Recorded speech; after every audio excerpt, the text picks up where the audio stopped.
नमस्कार साथियों, बंटी क्लासेस में आप सभी का स्वागत है। तो आज की क्लास में बात करेंगे हम 812 पेपर की यानी पेडागोजी ऑफ इंग्लिश। इस विषय को लेकर बहुत ज़्यादा कमेंट और व्हाट्सअप मैसेज आ रहे थे कि सर पेडागोजी ऑफ इंग्लिश के इंपॉर्टेंट क्वेश्चन आंसर कराइए, सर पेडागोजी ऑफ इंग्लिश के इंपॉर्टेंट क्वेश्चन आंसर कराइए। तो बहुत ज़्यादा कमेंट और व्हाट्सअप मैसेज आ रहा था। जो पेडागोजी ऑफ इंग्लिश है ये एमपी डीएलएड की सबसे हार्ड विषय मानी जाती है और सबसे कठिन विषय यही है। इसी में सबसे ज़्यादा बच्चे फेल होते हैं। मैं बात करूँ 100 में से अगर 90% बच्चे जो फेल होते हैं वो पेडागोजी ऑफ इंग्लिश में ही होते हैं। ठीक है, ये प्रथम वर्ष वालों की सब्जेक्ट है जो कि 70 नंबर की आपकी आती है, 70 नंबर की। ठीक है, 70 नंबर की होती है टोटल। ये इंपॉर्टेंट क्वेश्चन आंसर बताएंगे इसके हम, और ये इसमें पास होने के लिए आपको 28 अंक लाने होते हैं, यानी 40% लाने होते हैं 70 में से। ठीक है, तो आज की क्लास में जितने भी इंपॉर्टेंट क्वेश्चन आंसर है वो पेडागोजी ऑफ इंग्लिश के 812 सब्जेक्ट का कोड होता है, 812 सब्जेक्ट कोड होता है। ठीक है, क्लियर, इतना ध्यान रखेंगे। और बंटी क्लासेस के नोट्स परचेस कर लेंगे और ज़्यादा अच्छा स्कोर करना चाहते हैं, अच्छी तैयारी करना चाहते हैं। आज की क्लास में हम आपको इंग्लिश के साथ साथ हिंदी सहित पढ़ाएंगे, हिंदी सहित समझाएंगे, आपको समझना है। ठीक है, और आपको जिन बच्चों की इंग्लिश कमज़ोर है, जिनको अंग्रेजी से डर लगता है, तो उनको भी नोट्स ऐसे मिलेंगे जो हिंदी और इंग्लिश दोनों भाषा में होंगे। ठीक है, अंग्रेजी होगी, अंग्रेजी के साथ साथ आपको हिंदी भी मिलेगी, लेकिन एग्जाम में आपको इंग्लिश ही लिखनी है, ओनली इंग्लिश ही लिखनी है। अंग्रेजी में ही आपको पेपर लिखना है, लेकिन समझने के लिए, पढ़ने के लिए आपको हिंदी दी जाएगी नोट्स में। ठीक है, और क्लास में भी। तो आपको क्लासेस को रेगुलर देखना है। पेडागोजी ऑफ इंग्लिश की इंपॉर्टेंट क्लासेस हैं और क्लास को लाइक कर दो, अभी तक नहीं किया है। जो बच्चे पहली बार जुड़ रहे हैं वो चैनल को सब्सक्राइब कर दें। ठीक है, चैनल को सब्सक्राइब कर दें, सभी जगह शेयर कर देना क्लास को। तो चलिए क्लास स्टार्ट करते हैं हम। पहला क्वेश्चन देखेंगे, briefly describe drama as a pedagogical tool. यानी साथ में आपको यहाँ पे हिंदी भी दे रखी, हिंदी सहित समझेंगे। नाटक को एक शिक्षण उपकरण के रूप में संक्षिप्त में वर्णन कीजिए। Drama as a pedagogical tool, यानी ड्रामा को पेडागोजिकल टूल के रूप में आपको संक्षिप्त में वर्णन करना है। ठीक है, यहाँ पे आप हिंदी देखें, हिंदी को भी साथ साथ पढ़ेंगे तो आपको समझ में आएगा कि क्वेश्चन क्या पूछ रहा है। नाटक को एक शिक्षण उपकरण के रूप में आपको संक्षिप्त में वर्णन करना है। ठीक है, तो अब चलिए इसका आंसर देखते हैं। ये पहले भी आ चुके हैं, जो क्वेश्चन है इंपॉर्टेंट क्वेश्चन आंसर है। ठीक है, तो यहाँ से समझेंगे, drama as a pedagogical tool used to teach students through acting and role play. साथ में हिंदी समझेंगे, नाटक एक शिक्षण उपकरण है, नाटक एक शिक्षण उपकरण है, यानी drama as a pedagogical tool, जिसमें विद्यार्थी को अभिनय और भूमिका निभाकर सिखाया जाता है, यानी teach student through acting and role play. ठीक है, रोल प्ले के थ्रू बच्चों को सिखाया जाता है। ठीक है, रोल प्ले की भूमिका निभाकर सिखाया जाता है। यहाँ पे आप इंग्लिश के साथ साथ हिंदी की मदद से आप समझेंगे सारे क्वेश्चन के आंसर्स को। ठीक है, क्वेश्चन को और आंसर को अच्छे से आपको समझ में आएगा। Drama as a pedagogical tool used to teach student through acting and role play. नाटक एक शिक्षण उपकरण है जिसमें विद्यार्थी को अभिनय और भूमिका निभाकर सिखाया जाता है। ठीक है, क्लियर, समझ में आएगा आपको। पॉइंट के माध्यम से समझा रहे हैं हम। यहाँ पे ये पूछ रहा है, नाटक को एक शिक्षक उपकरण के रूप में संक्षिप्त में आपको वर्णन करना है। ठीक है, तो पॉइंट के माध्यम से हम आपको समझाएंगे क्या कैसे। ठीक है, दूसरा पॉइंट देखें, it helps student learn by doing which makes learning more effective. यानी कि यह छात्रों को करके सीखने में मदद करता है। जो नाटक होता है, जो ड्रामा होता है, यह छात्रों को करके सीखने में मदद करता है, जिससे सीखना कैसा होता है, अधिक प्रभावी होता है। ठीक है, it helps student learn by doing which makes learning more effective. Clear, आपको ऐसे ही सारे पॉइंट्स को याद रखना है, ऐसे ही पॉइंट लिखेंगे, क्योंकि पॉइंट में हम आपके लिए इसलिए लेके आए लाइन टू लाइन, ताकि आप जल्दी इन्हें याद कर सकें। ठीक है, बुक्स की तरह नहीं लेके आए, नहीं तो बुक्स की तरह लेके आते तो आप कभी भी इन्हें याद नहीं कर पाएंगे। ठीक है, तीसरा पॉइंट देखेंगे, it development communication skill. It develops communication skill, confidence, creativity and team work. यह संचार कौशल, आत्मविश्वास यानी कि कॉन्फिडेंस, ठीक है, रचनात्मकता, क्रिएटिविटी और टीम वर्क को विकसित करता है। इट डेवलपमेंट कम्युनिकेशन स्किल, यह संचार कौशल, कम्युनिकेशन स्किल यानी संचार कौशल, आत्मविश्वास, रचनात्मकता और टीम वर्क को क्या करता है, विकसित करता है। ठीक है, डेवलप करता है। तो आपको ऐसे ही हिंदी के माध्यम से समझना है सारे क्वेश्चंस को। क्लियर, सारे पॉइंट समझ में आ रहे होंगे आपको। चलिए नेक्स्ट देखते हैं, नेक्स्ट क्वेश्चन, नेक्स्ट पॉइंट क्या कह रहा है। It also connects learning with real life situation. It also connects learning with real life situation, यानी ये सीखने को वास्तविक जीवन से जोड़ता है, यह सीखने को वास्तविक जीवन से जोड़ता है। It also connects learning with real life situations. ठीक है, क्लियर। सारे पॉइंट आपको ऐसे याद करने हैं, इनको लिख लेना, नोट कर लेना, और नोट्स आप जरूर परचेस कर लेना। ठीक है, नोट्स के लिए आपको मैं नंबर नोट करा देता हूँ, नंबर नोट कर लें आप। यहाँ पे मैं आपको नंबर दे रहा हूँ, हमारा ही नंबर है व्हाट्सएप नंबर। ठीक है, 72 40 28 72 81, ये हमारा व्हाट्सएप नंबर है। आप इस नंबर पे व्हाट्सएप मैसेज करके आप नोट्स परचेस कर सकते हैं, नोट्स ले सकते हैं, इंपॉर्टेंट क्वेश्चन आंसर। ठीक है, ऑल सब्जेक्ट नोट्स परचेस कर लो, अभी तक आपने नहीं किए तो बहुत सारे स्टूडेंट ले चुके हैं, तो आप भी ले लो अपनी तैयारी को बेहतर करने के लिए और अच्छे से करने के लिए। ठीक है, अगर आप नोट्स परचेस करते हैं, नोट्स खरीदते हैं, नोट्स को पढ़िए और क्लासेस को देखिए और थोड़ी बहुत PYQ देखिए। ठीक है, आपका अच्छा स्कोर हो जाएगा, आप अच्छे नंबर से पास हो जाएंगे, कहने का मतलब। ठीक है, तो नेक्स्ट लास्ट पॉइंट देखते हैं इसी क्वेश्चन का, ड्रामे वाले का। This drama is an effective and interesting method of teaching. This drama is an effective and interesting method of teaching. इस प्रकार यानी नाटक एक प्रभावी और रोचक शिक्षण विधि है। नाटक क्या है? नाटक एक प्रभावी और रोचक शिक्षण विधि है। नाटक में क्या अभिनय किया जाता है, आप किसी की नकल करते हैं। जैसे आपने कोई नाटक, जैसे मैं आपको एग्जांपल के थ्रू समझाऊं, जैसे आपने रामायण देखा, आप रामायण को स्टेज पे नाटक के थ्रू कर रहे हैं आप, तो उसमें आप सीखेंगे, सीखने को बहुत कुछ मिलेगा, आप प्रैक्टिकली कर रहे हैं उसको। ठीक है, तो इस प्रकार नाटक एक कैसी विधि है? एक प्रभावी विधि है और रोचक शिक्षण विधि है। ठीक है, क्लियर। चलिए नेक्स्ट क्वेश्चन की तरफ बढ़ते हैं। नेक्स्ट क्वेश्चन क्या कह रहा है? नेक्स्ट क्वेश्चन को समझते हैं, हिंदी सहित समझेंगे। सारे क्वेश्चनों की हिंदी और सारे आंसरों की हिंदी दे रखी है नोट्स में। ठीक है, न्यू नोट्स हैं जो आप न्यू नोट्स को परचेस कर लें, अभी तक नहीं किए हैं तो। ठीक है, name the mens type of TLM teaching aids. Name the main types of TLM। Name the main types of TLM and teaching aids. Write and brief about any one of them. यानी TLM यानी शिक्षण सहायक सामग्री के मुख्य प्रकार बताइए। शिक्षण सहायक सामग्री को आपको मुख्य प्रकार बताने और किसी एक का संक्षिप्त में क्या करना है? वर्णन करना है। ठीक है, name of the main types of TLM। यानी TLM के आपको जो TLM यानी शिक्षण सहायक सामग्री है, टीचिंग एड्स है, उनके मुख्य प्रकार यानी टाइप्स आपको बताने हैं और इन्हीं में से किसी एक टाइप की आपको संक्षिप्त में वर्णन करना है। ठीक है, one of the type, any one, किसी भी टाइप का आप क्या कर सकते हैं? ब्रीफ अबाउट, उसके बारे में लिख सकते हैं। ठीक है, चलिए संक्षिप्त में वर्णन कर सकते हैं। तो आंसर देखते हैं इसका answer. The main types of TLM are, main types of TLM यानी TLM के मुख्य प्रकार हैं। TLM के मुख्य प्रकार हैं। The main types of TLM are, यानी कि TLM के मुख्य प्रकार हैं। आपको भी आंसर की शुरुआत ऐसे ही करनी है। ठीक है, कौन कौन से प्रकार हैं? Visual aids. विजुअल एड्स यानी कि दृश्य, विजुअल एड्स यानी दृश्य। ऑडियो एड्स यानी कि श्रव्य, सुनने वाला। ठीक है, और ऑडियो विजुअल एड्स यानी कि श्रव्य दृश्य सामग्री। ठीक है, विजुअल एड्स यानी दृश्य सामग्री, ऑडियो एड्स यानी कि श्रव्य सामग्री, और श्रव्य दृश्य सामग्री यानी कि ऑडियो विजुअल एड्स। ठीक है, क्लियर। आपको हिंदी की मदद से सारे क्वेश्चन को समझना है, सारे आंसर्स को। ठीक है, the main types of TLM are visual aids, audio aids and audio visual aids. यानी TLM के प्रकार हैं दृश्य सामग्री, श्रव्य सामग्री और श्रव्य दृश्य सामग्री। ठीक है, अब इनके बारे में पढ़ेंगे, थोड़ा समझेंगे। ठीक है, visual aids include charts, diagram, maps and pictures.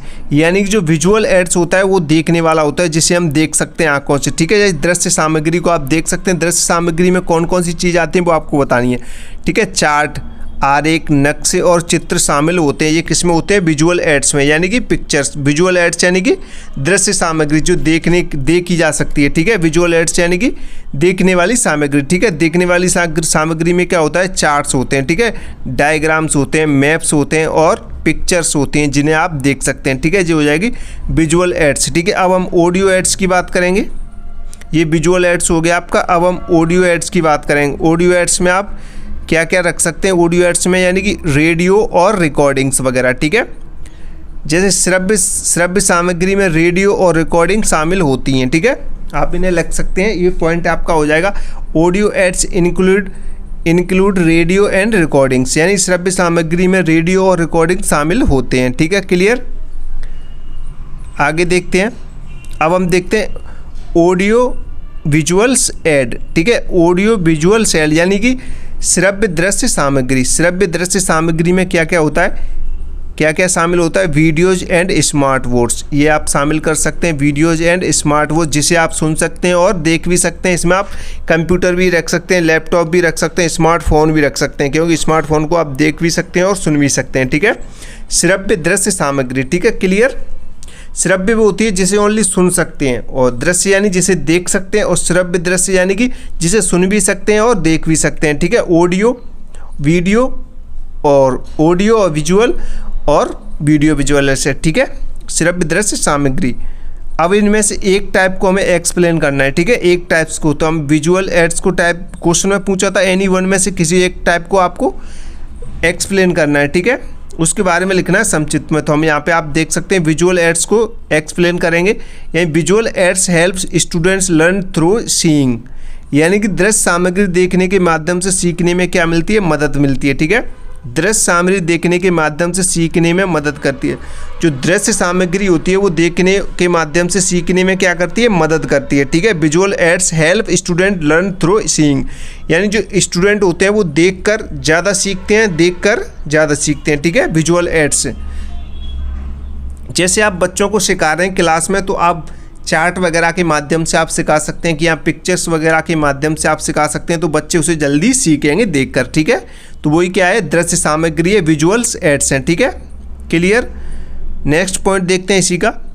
They makes difficult topics simple and clear, यानी कि वे कठिन विषयों को सरल और स्पष्ट बनाती हैं। जो विजुअल एड्स होते हैं, जो पिक्चर्स होते हैं, जैसे आप कोई सब्जेक्ट पढ़ा रहे हैं, किसी टॉपिक को पढ़ा रहे हैं, उसमें पिक्चर्स के माध्यम से पढ़ाते हैं, डायग्राम के माध्यम से पढ़ाते हैं, तो बच्चे उसे देखते हैं। जो कठिन चीज़ें होती हैं वो सरल लगने लगती हैं बच्चों को, और स्पष्ट एकदम क्लियर समझ में आती हैं। ठीक है, दे makes difficult topic simple and clear, ये वे कठिन विषयों को सरल और स्पष्ट बनाते हैं। कौन? Visual aids. ठीक है, नेक्स्ट देखते हैं। They attract attention and improve memory, वे ध्यान को आकर्षित करती हैं और स्मरण शक्ति को बढ़ाती हैं। ठीक है, they attract attention and improve memory, वे ध्यान को आकर्षित करती हैं और स्मरण शक्ति को बढ़ाती हैं। ठीक है, क्लियर। अब एग्जाम्पल के थ्रू थोड़ा समझेंगे। एग्जाम्पल, ठीक है, a chart of plant help students understand quickly, उदाहरण के माध्यम से समझेंगे। A chart of a plant helps students understand quickly, यानी पौधे का चार्ट छात्रों को जल्दी समझने में मदद करता है। ठीक है, पौधे का चार्ट छात्रों को जल्दी समझने में मदद करता है। अगर आप उसमें पौधा, जो भी आप पौधा पढ़ा रहे हैं, अगर पौधे का चित्र नहीं होगा तो बच्चे उसे अच्छी से समझ नहीं पाएंगे। ठीक है, अगर पौधे का चार्ट लगा हुआ है, उसके माध्यम से आप बच्चों को पढ़ा रहे हैं, सिखा रहे हैं, तो बच्चे उसे जल्दी समझेंगे, क्विकली जल्दी समझेंगे। ठीक है, और आसानी से समझेंगे। तो ये आपका विजुअल एड्स हो जाएगा। ठीक है, चलिए ये नोट्स आप परचेस जरूर कर लेना भाई, क्लास के साथ साथ आप नोट्स भी पढ़ लोगे तो ज़्यादा हेल्प हो जाएगी आपकी। ठीक है, तीसरे क्वेश्चन की बात करें, सारे के सारे इंपॉर्टेंट क्वेश्चन है।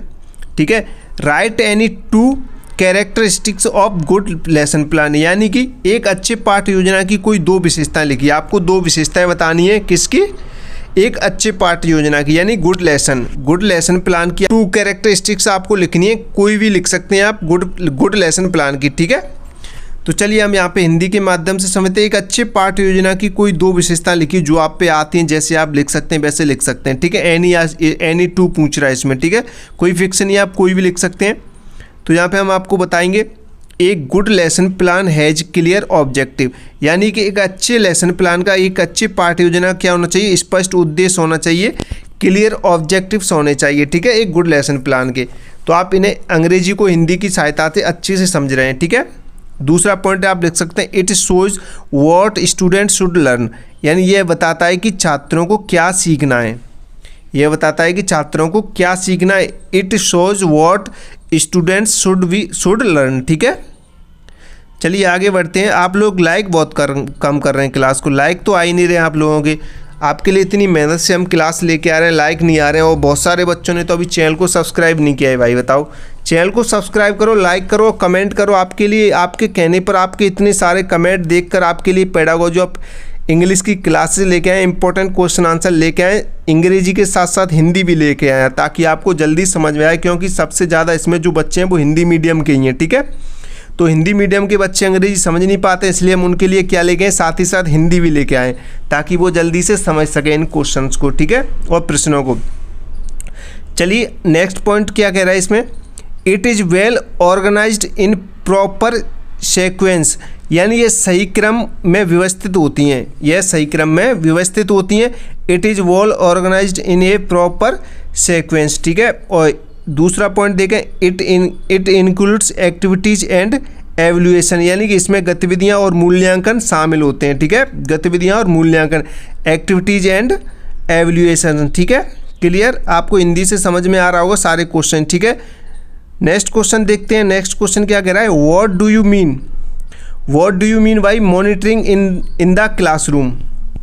What do you mean by monitoring in the classroom, कक्षा में मॉनिटरिंग से आप क्या समझते हैं, कक्षा में मॉनिटरिंग से आप क्या समझते हैं, ये आपको लिखना है। ठीक है, मॉनिटरिंग से आप कक्षा में क्या समझते हैं वो आपको लिखना है। कैसे लिखना है, पॉइंट के माध्यम से आप लिख सकते हैं, पॉइंट के माध्यम से जैसे हम आपको बता रहे हैं। ठीक है, आप वैसे ही लिख के आएंगे, आपको अच्छा नंबर मिल जाएगा। ठीक है, तो monitoring means observing students during classroom activities, यानी कि मॉनिटरिंग का अर्थ है कक्षा में छात्रों की गतिविधियों का निरीक्षण करना, कक्षा में छात्र की गतिविधियों का निरीक्षण करना। ये मॉनिटरिंग मीन्स, यानी मॉनिटरिंग का अर्थ है मॉनिटरिंग का क्या अर्थ है, मॉनिटरिंग का यानी ऑब्जर्विंग, यानी स्टूडेंट ड्यूरिंग क्लासरूम एक्टिविटीज़, यानी मॉनिटरिंग का अर्थ है कक्षा में छात्रों की गतिविधियों का निरीक्षण करना। ठीक है, दूसरा पॉइंट देखें, दूसरा पॉइंट कह रहा है, it helps the teacher check students understanding and progress,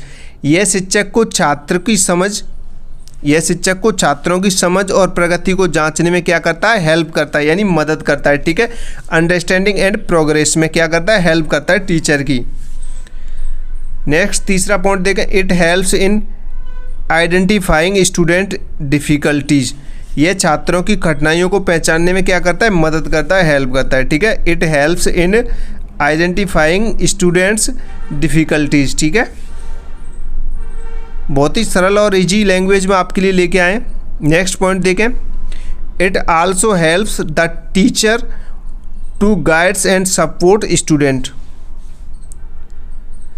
it also helps the teacher to guides and supports students, यह शिक्षक को छात्रों का मार्गदर्शन और सहायता करने में क्या करता है, मदद करता है, हेल्प करता है। ठीक है, क्लियर, सारे क्वेश्चन आपको समझ में आ रहे होंगे, आंसर बहुत इजी हैं। एग्जाम्पल देखेंगे, एग्जाम्पल से और समझेंगे। The teachers walks around the class while student work, यानी शिक्षक काम करते समय कक्षा में घूमते हैं। ठीक है, उदाहरण ये आप देख सकते हैं, और ये आप नोट्स जरूर परचेज कर लें भाई ध्यान से। अगर आप इंग्लिश में फेल नहीं होना चाहते हैं पेडागोजी ऑफ इंग्लिश में, तो आप नोट्स जरूर परचेज कर लें ध्यान से। नंबर नोट कर लें नोट्स के लिए, नंबर नोट करो जल्दी से नोट्स के लिए, 72 40 28 72 81, ये हमारा व्हाट्सअप नंबर। इस नंबर पर आप व्हाट्सअप मैसेज करो, नोट्स ले लो, ऑल सब्जेक्ट ले लो, ज़्यादा सही रहेगा। नहीं तो आप इंग्लिश की ज़रूर ले लेना, 5 सब्जेक्ट जरूर लेना। 5 सब्जेक्ट में ज़्यादा बच्चे फेल होते हैं, सबसे ज़्यादा इंग्लिश में फेल होते हैं। इंग्लिश की 2 सब्जेक्ट होती हैं, 812 और 806, पेडागोजी ऑफ इंग्लिश और प्रोफिशिएंसी इन इंग्लिश।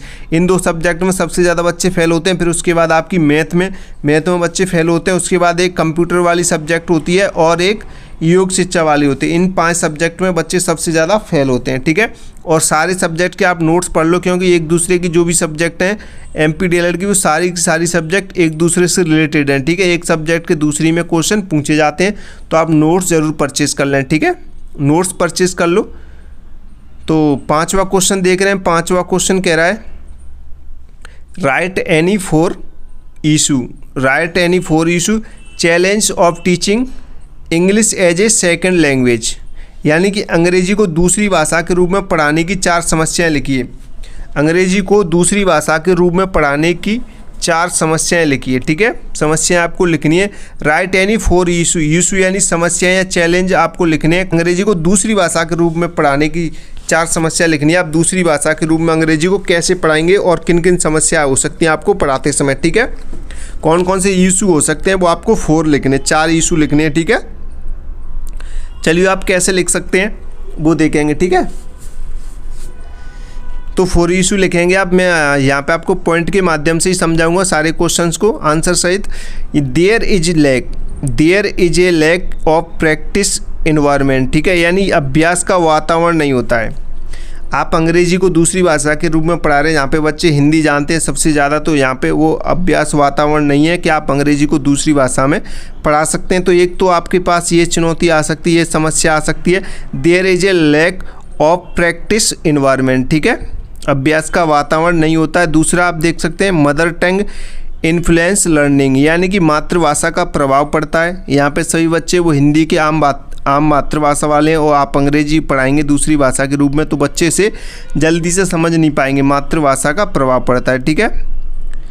तीसरा पॉइंट समझें, students feel fear of making mistake, यानी विद्यार्थियों को गलती करने का डर होता है क्योंकि वो पहले से जानते नहीं अंग्रेजी बोलना पढ़ना लिखना, कुछ जानते नहीं अंग्रेजी के बारे में, तो उन्हें गलती करने का डर भी रहता है। Students feel fear of making mistakes, ठीक है।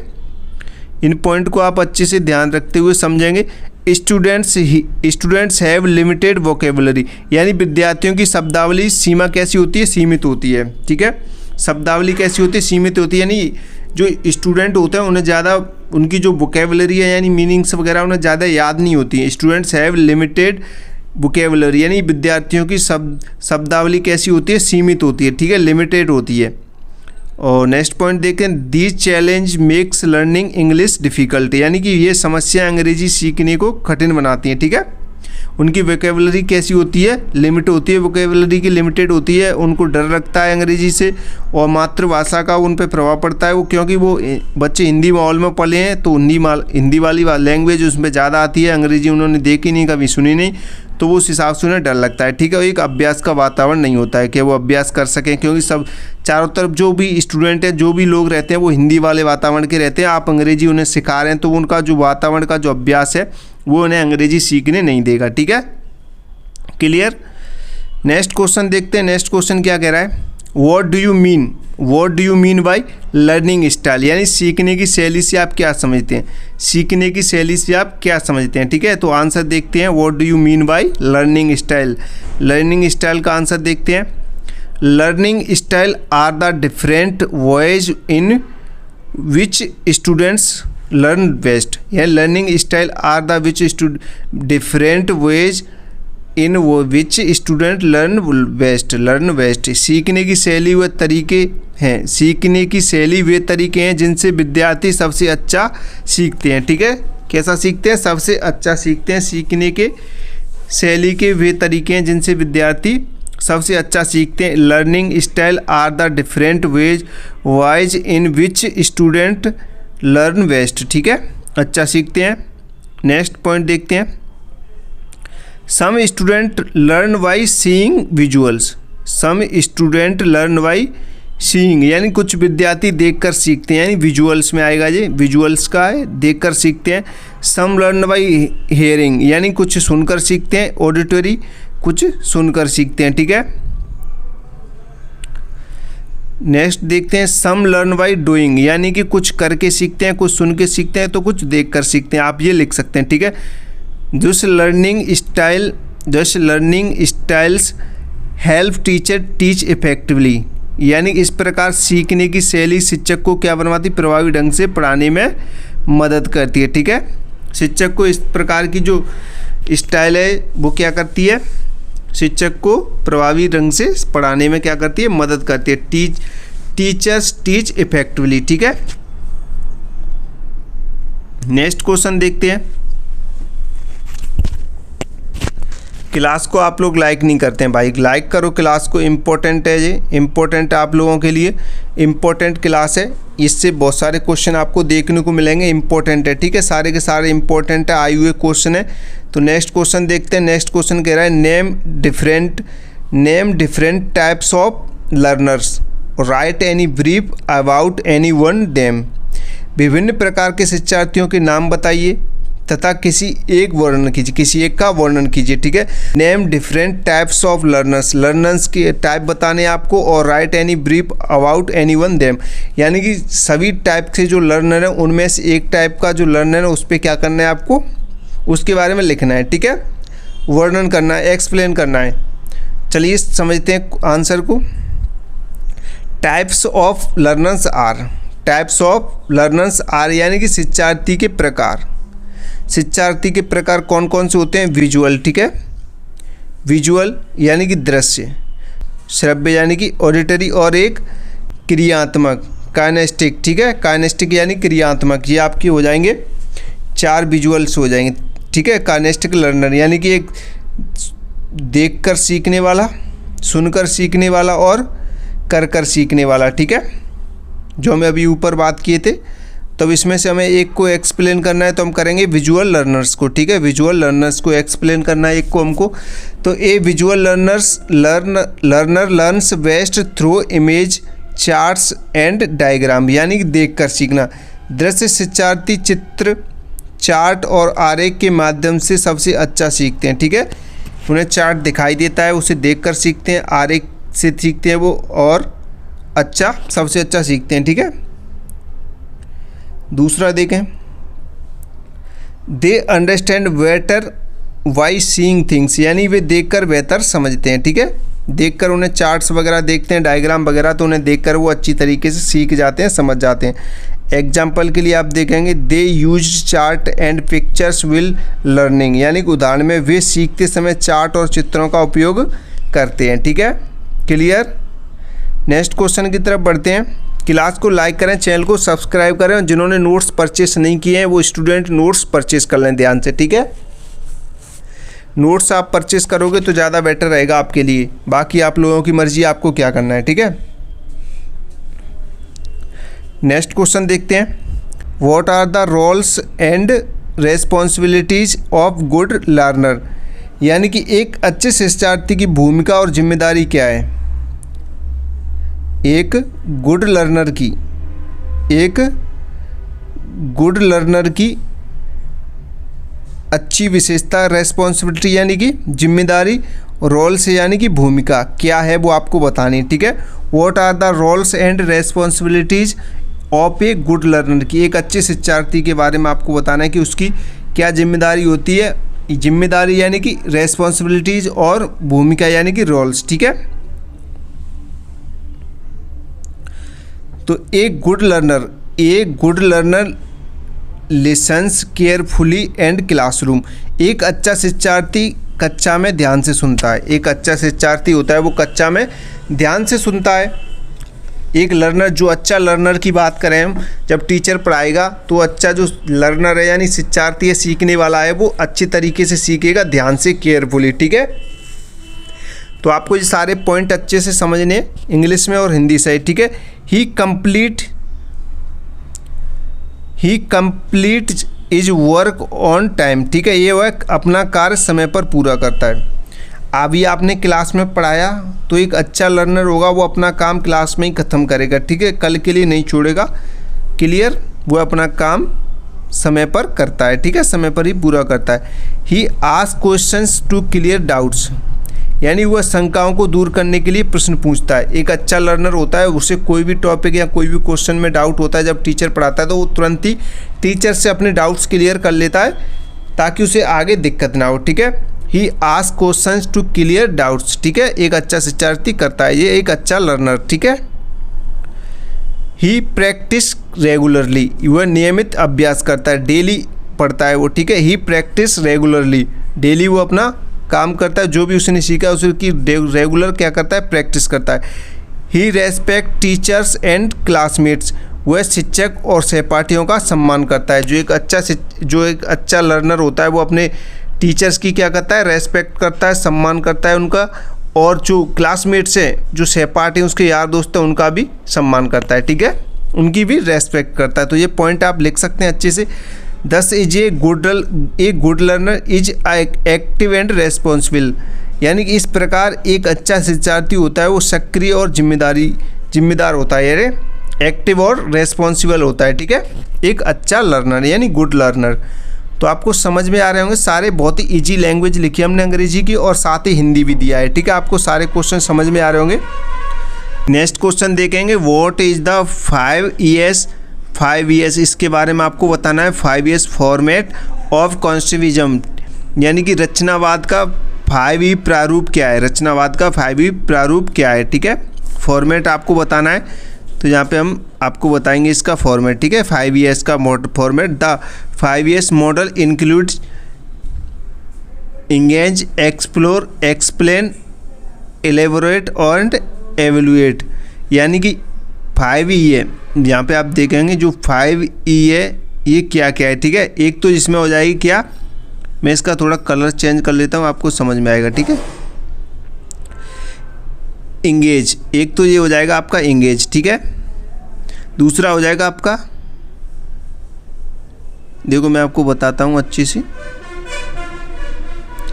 एक तो इसका जो 5 ES है इसका हो जाएगा, एक तो हो जाएगा इंगेज। ठीक है, दूसरा आपका एक्सप्लोर हो जाएगा, तीसरा एक्सप्लेन हो जाएगा, चौथा हो जाएगा आपका एलेबोरेट और पांचवा हो जाएगा एवेल्यूएट है। ठीक है, ये 5 है, यही आपको क्रम से याद रखने हैं, ध्यान रखना है कि 5 ES का मतलब होता है 5E मॉडल में। ठीक है, तो 5E मॉडल में क्या होता है, एक तो इंगेज शामिल होता है। ठीक है, क्या होता है, इंगेज शामिल होता है, एक्सप्लोर होता है और एक्सप्लेन होता है, एलेबोरेट होता है और एवेल्यूएट होता है। ठीक है, ये 5 शामिल होते हैं किसमें, 5E मॉडल में। ठीक है, क्लियर, आपको समझ आ रहा है अच्छे से। अब इनको एक एक करके समझते हैं। ठीक है, इनका मतलब समझते हैं, इनका मतलब क्या है। जो इंगेज होता है वो क्या होता है, इंगेज का अर्थ क्या होता है, creating interesting in the topic, यानी इंगेज का अर्थ होता है वह, इंगेज का जो अर्थ होता है वह विषय में रुचि उत्पन्न करना। ठीक है, इंगेज का क्या अर्थ होता है, विषय में रुचि उत्पन्न करना, जैसे creating interesting in the topic. ठीक है, अब एक्सप्लोर की बात करें, आपको इन पॉइंट को ध्यान रखना है। एक्सप्लोर का क्या मतलब होता है, ठीक है, एक्सप्लोर का अर्थ होता है लर्निंग थ्रू एक्टिविटीज़, यानी कि गतिविधियों के माध्यम से सीखना। ठीक है, गतिविधियों के माध्यम से क्या है, सीखना। ठीक है, अब तीसरे की बात करें, एक्सप्लेन, एक्सप्लेन का क्या मतलब होता है, understanding the concept and clear. ठीक है, clearly, understanding the concept clearly, यानी कि एक्सप्लेन का जो अर्थ होता है वो होता है अवधारणा को स्पष्ट रूप से समझना। ठीक है, क्लियर। अब हम 2 और रह गए, दोनों की बात करें। चौथा आपका हो जाएगा एलेबोरेट। ठीक है, एलेबोरेट का मतलब होता है applying knowledge in new situations, applying knowledge in new situation, यानी कि एलेबोरेट का मतलब होता है, अर्थ होता है नई परिस्थितियों में ज्ञान का उपयोग करना। ठीक है, नई परिस्थितियों में क्या करना, ज्ञान का उपयोग करना। और पांचवा आपका हो जाएगा एवेल्यूएट, एवेल्यूएट यानी कि चेकिंग स्टूडेंट्स लर्निंग, यानी कि एवेल्यूएट का अर्थ होता है कि विद्यार्थियों के सीखने का मूल्यांकन करना। ठीक है, एवेल्यूएट मीन्स यानी कि चेकिंग स्टूडेंट्स लर्निंग, यानी कि एवेल्यूएट का अर्थ होता है विद्यार्थियों के सीखने का मतलब समझना। ठीक है, ये क्या हो जाएगा आपका 5 ES हो जाएगा। ठीक है, 5 ES हो जाएगा। ठीक है, 5 ES का मतलब आपको समझ में आ गया। 5 होते हैं जो 5 E होती हैं। ठीक है, ये पांचों को आपको ध्यान रखना है। पहली क्या हो जाएगी आपकी 5 ES, अगर आपसे पूछता है क्वेश्चन में तो आपको ध्यान रखना है। ठीक है, एंगेज हो जाएगा, एक्सप्लोर हो जाएगा, एक्सप्लेन हो जाएगा, एलेबोरेट हो जाएगा और एवेल्यूएट हो जाएगा। ठीक है, इन 5 को रखना है, ये 5 ES। ठीक है, नेक्स्ट क्वेश्चन देखते हैं। नेक्स्ट क्वेश्चन क्या कह रहा है, what are the socio psychological factors which effect second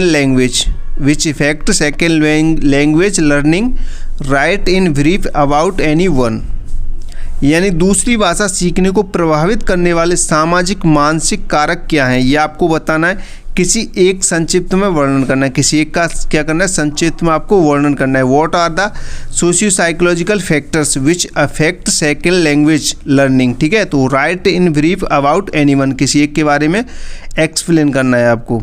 तो चलिए समझते हैं आंसर को इसके। Socio psychological factors are the factors related to mind and society that affect language learning. Language learning, यानी सामाजिक मानसिक कारक भी होते हैं जो मन और समाज से जुड़े होते हैं और भाषा सीखने को क्या करते हैं, प्रभावित करते हैं, भाषा सीखने को प्रभावित करते हैं। ठीक है,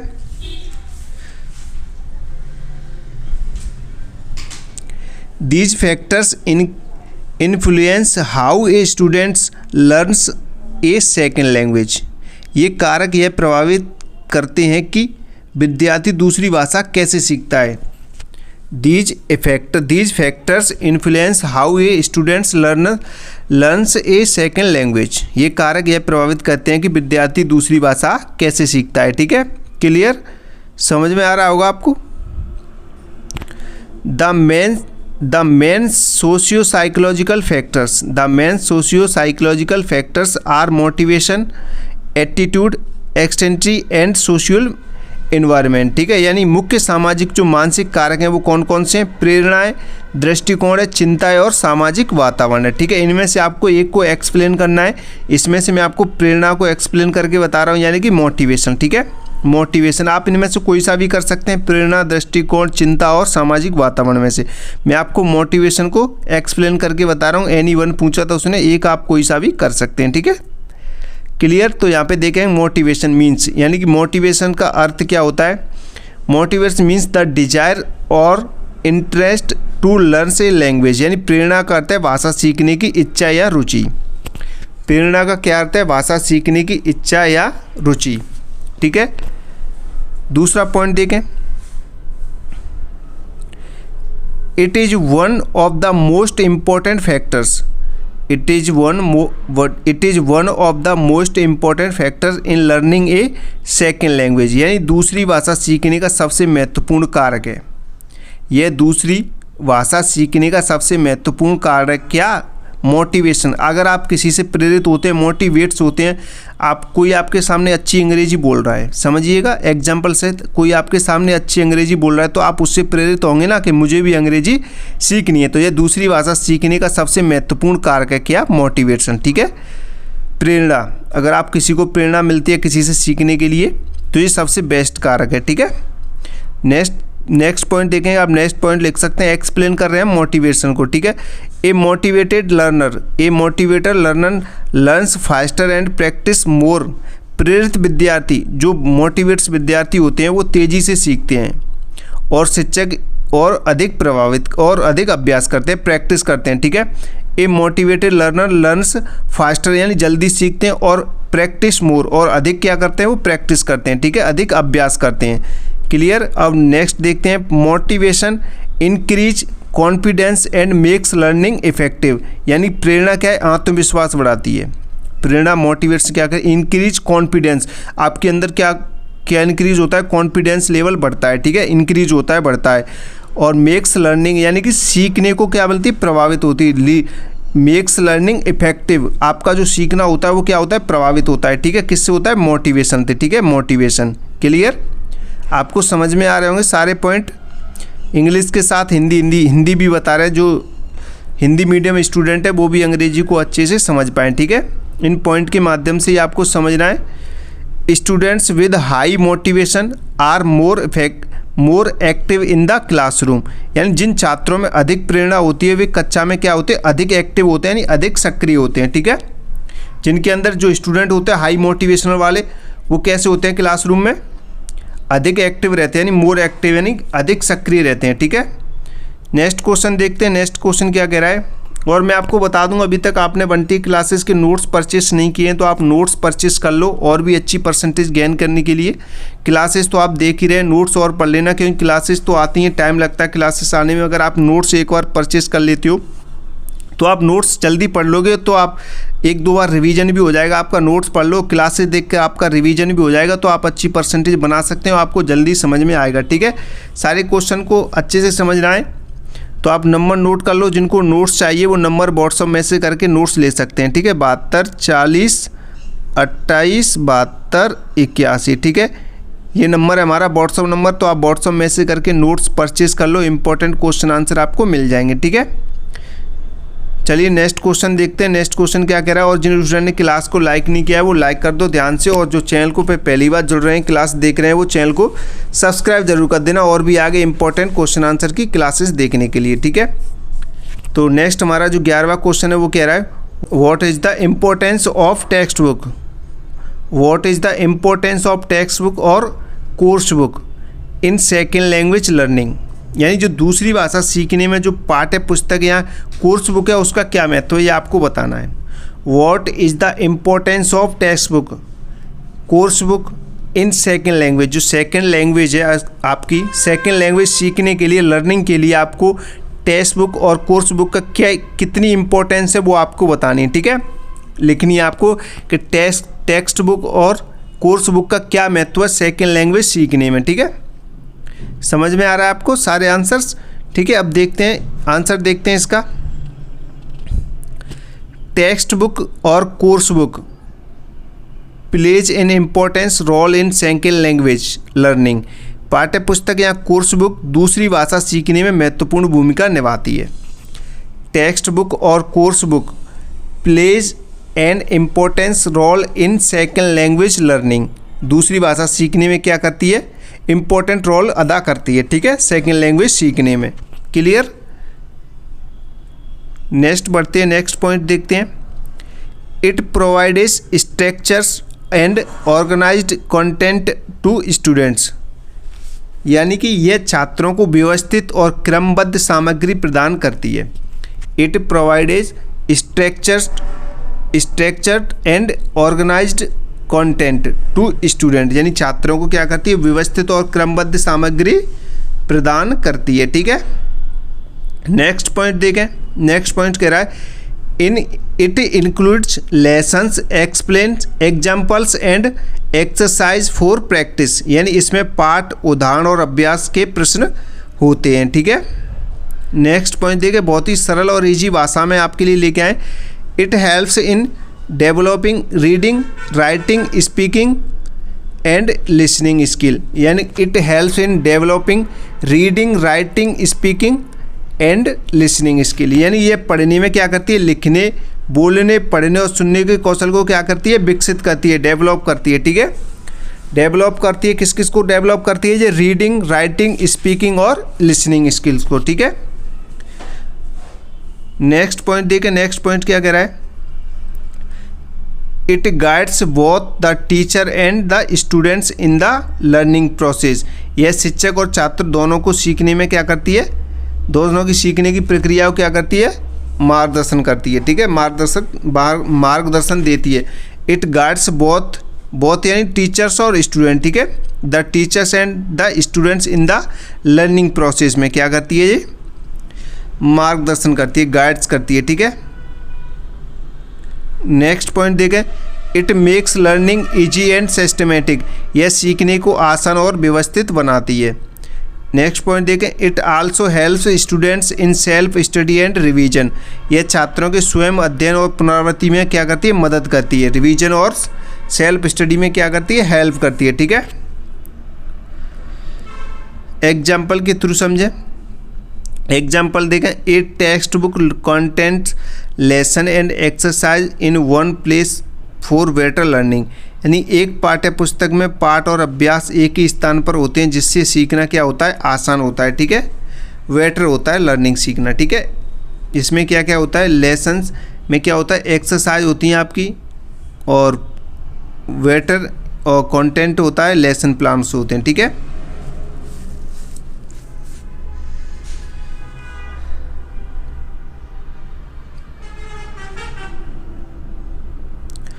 नेक्स्ट क्वेश्चन देखते हैं। नेक्स्ट क्वेश्चन आपका, what are the objectives of pre reading, while reading and post reading activities. What are the objectives of pre reading, while reading and post reading activities. जो आपकी प्री रीडिंग है, while reading है और आपकी post reading है, इनके आपको objectives बताने, एक्टिविटीज़ के ऑब्जेक्टिव यानी जो गतिविधियाँ हैं इनकी, उनके क्या बताने, आपको उद्देश्य बताने, ठीक है।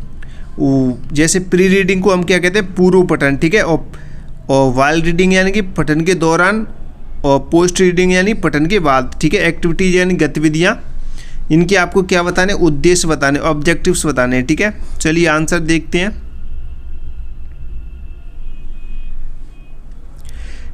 Reading activities are divided into 3 stage. Reading activities are divided into 3 stage, यानी कि पठन गतिविधियाँ 3 चरणों में विभाजित होती है। पठन गतिविधियाँ 3 चरणों में विभाजित होती हैं। कौन कौन सी? एक तो आपकी प्री रीडिंग, वाइल रीडिंग और तीसरी आपकी पोस्ट रीडिंग, यानी पूर्व पठन, पठन के दौरान और पठन के बाद। ठीक है, clear. Each stage has it own objectives to improve understanding, यानी हर चरण का अपना एक उद्देश्य होता है जो समझ को क्या बनाता है, बेहतर बनाता है। ठीक है, clear.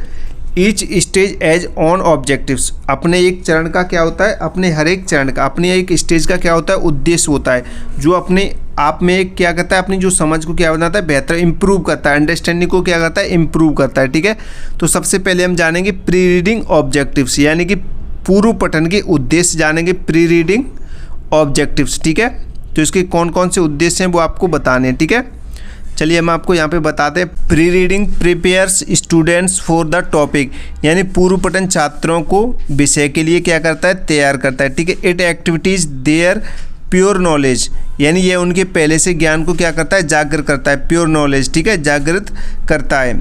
It creates interest in the lesson, यानी ये पाठ में रुचि उत्पन्न करता है। ठीक है, ये क्या हो जाएगी, आपकी प्री रीडिंग हो जाएगी, प्री रीडिंग के उद्देश्य हो जाएंगे। ठीक है, अब हम वाइल रीडिंग ऑब्जेक्टिव्स, यानी वाइल रीडिंग के, यानी पठन के दौरान के उद्देश्य देखेंगे। ठीक है, वाइल रीडिंग ऑब्जेक्टिव्स, यानी while reading helps students understand the text, यानी ये पठन के दौरान छात्र पाठ को समझते हैं। ठीक है, पठन के दौरान छात्र पाठ को समझते हैं। While reading helps students understand the text. ठीक है, दूसरा उद्देश्य देखेंगे इसका, it helps them find main ideas and important points, यानी ये उन्हें मुख्य विचार और महत्वपूर्ण बिंदु ढूंढने में क्या करती है, मदद करता है। ठीक है, मुख्य विचार और महत्वपूर्ण बिंदु ढूंढने में मदद करता है। It helps them find main ideas and importance point. ठीक है,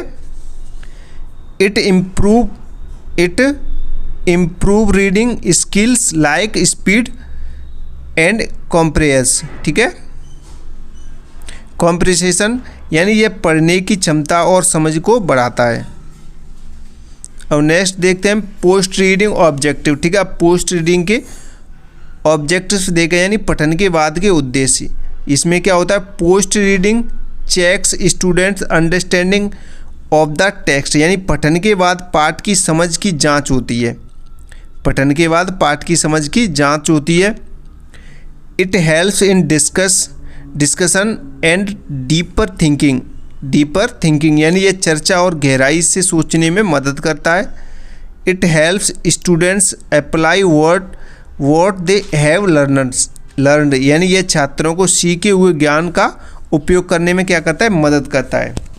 पाठ के बाद जब आप पाठ पढ़ लेते हो तो आप पाठ को सोचते हो, गहराई से समझते हो। ठीक है, गहराई से सोचने में क्या करता है, मदद करता है पाठ के बाद के उद्देश्य। ठीक है, आपने पाठ पढ़ा, फिर आप उसे क्या कर रहे हैं, थिंकिंग कर रहे हैं। ठीक है, डिस्कशन कर रहे हैं। थिंकिंग कैसे करेंगे, डीपर, यानी गहराई से।